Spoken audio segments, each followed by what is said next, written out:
আসছি পরবর্তী খবরে। ভোটের বাংলায় খড়গপুরে ধুন্ধুমার পরিস্থিতি। ভোর সন্ধে বিজেপি তৃণমূল সংঘর্ষে তুলকালাম পরিস্থিতি। ভোটের বাংলায় খড়গপুরে ধুন্ধুমার। ভোর সন্ধে বিজেপি তৃণমূল সংঘর্ষে তুলকালাম পরিস্থিতি। ঠিক কি ঘটনা, কি ঘটেছিল ভোটের বাংলায় খড়গপুরে ধুন্ধুমার পরিস্থিতি? আমাদের সঙ্গে রয়েছেন আমাদের প্রতিনিধি শঙ্কর রায়। শঙ্কর, কি ঘটেছিল? দেখো, কালকে সন্ধ্যেবেলায় রাজ্যের বিরোধী দলের নেতা শুভেন্দু অধিকারী সেই মঞ্চে দাঁড়িয়ে তৃণমূল ছেড়ে বিজেপিতে যোগদান করে মুকেশ অগ্নির নম্বর বলে এক 32 নম্বর ওয়ার্ডের এক কাউন্সিলর। এরপরেই যখন তিনি ফিরে যান সন্ধ্যেবেলা তার বাড়িতে, রাত্রি নাগাদ যখন বাড়িতে ফিরে যায়, বাড়ির পাশে যে পার্টি অফিস রয়েছে সেই পার্টি অফিসটি কার দখলে থাকবে? তার কারণ হচ্ছে যে তৃণমূল যেটা অভিযোগ করছে যে তিনি যোগদান করেছেন বিজেপিতে, তার যে কর্মী সমর্থক রয়েছে এরা কিন্তু যোগদান করেনি, ফলে সেটা কিন্তু তৃণমূলের পার্টি অফিস থাকবে। কিন্তু মুকেশ শুনলে সেখানে বিজেপি পতাকা লাগিয়ে দেয়। এই নিয়ে দুন্দুমার পরিস্থিতি তৈরি হয়। খবর পেয়ে ছুটে আসেন বিজেপি প্রার্থী অগ্নিমিত্রা পাল।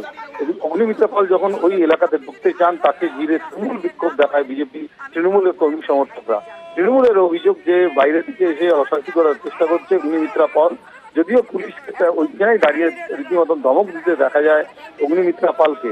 এরপরে বিজেপি কর্মী সমর্থকদের নিয়ে মুকেশ সুমনের পার্টি অফিসের উদ্দেশ্যে গিয়ে সেখানেই বসে পড়েন অগ্নিমিত্রা পাল।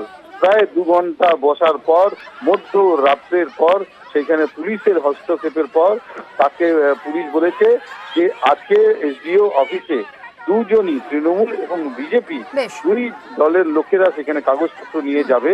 পার্টি অফিস কার দখলে থাকবে সেটা মহকুমা শাসকই সিদ্ধান্ত নেবে। এরপরেই ওইখান থেকে বিক্ষোভ উঠে যায়। যদিও বিক্ষোভ উঠে যাওয়ার পর যখন অগ্নিমিত্রা পাল বেরোতে যান তখন আবার তৃণমূল কর্মী সমর্থকরা জয় বাংলা স্লোগান দিতে থাকে। বলা যায় যে একদিকে তৃণমূল, অন্যদিকে বিজেপি, দুই পক্ষের তরফে তুমুল বচসা বা উত্তেজনা তৈরি হয়।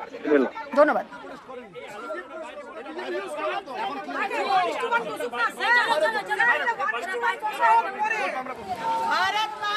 ये स्वाभाविक है, जब कोई भी काउंसलर अगर जाता है उसके साथ पार्टी ऑफिस जाता है। ये पार्टी ऑफिस आज 45 साल पुराना है।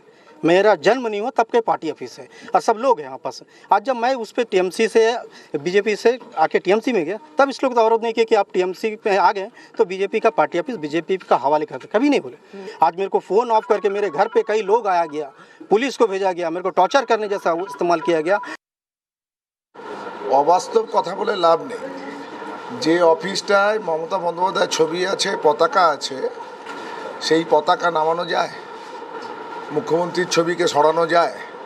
একজন প্রার্থী বিজেপির, সে বাইরের থেকে লোক নিয়ে এসে তৃণমূলের অফিস দখল করতে আসছে, এটা তো আদর্শ আচরণবিধিকে লঙ্ঘন করছে। রাত্রেবেলা আইমা এলেন বাইরের থেকে লোকজনকে নিয়ে এসে, কারণ কি তৃণমূলের অফিসটা দখল করবে। আমি বলছি জায়গাটা ওনার, উনি ডিসাইড করবেন। উনি সিপিএমকে পার্টি অফিস দেবেন না আপকে দেবেন না কংগ্রেসকে দেবেন না বিজেপিকে দেবেন, সেটা যে ওনার সে ডিসাইড করবেন।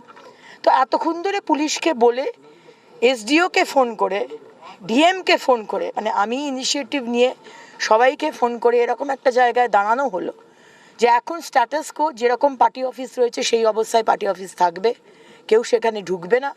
এবং কালকে আগামীকাল 12টার সময় 2 দলের রিপ্রেজেন্টেটিভ কাগজপত্র নিয়ে যাবে এবং সেখানে এসডিওর সামনে মীমাংসা হবে।